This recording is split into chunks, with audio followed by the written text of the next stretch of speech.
এর আগের লেসনে আমরা সূত্রগুলো দিয়েছিলাম, এই লেসনে সূত্রগুলো বুঝিয়ে দেওয়া হবে।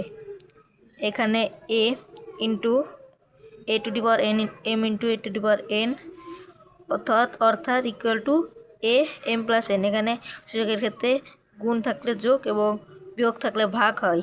সেক্ষেত্রে এখানে ভাগ দেওয়ার ক্ষেত্রে a to the power m by a to the power n equal to a to the power m minus n, এবং a to the power minus n থাকলে এখানে এই এনটি নিচে নামে আসে এবং হয় 1/n থাকলে এটি প্লাস হয়ে যায়।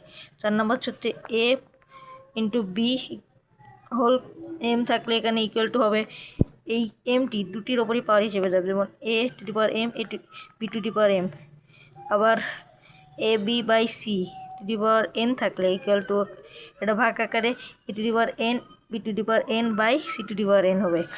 এখানে আমাদের 5 নম্বর সূত্রে A to the power n whole m equal to a m n। এখানে গুণ থাকলে এটার লগে n এর সাথে m গুণ হয়ে যাবে, অর্থাৎ a square B cube by c4 whole square, মানে a স্কোয়ার 2 দুগুণে 4 এখানে 4 এবং 3 দুগুণে 6 b6 এবং 4 দুগুণে 8 c8।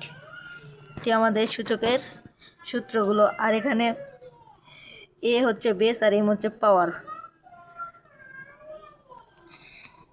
আজকে এখানে শেষ করছি, পরের লেসনে আমরা এই সূচকের অঙ্কগুলো আপনাদের সামনে দেখাতে চেষ্টা করবো ইনশাল্লাহ।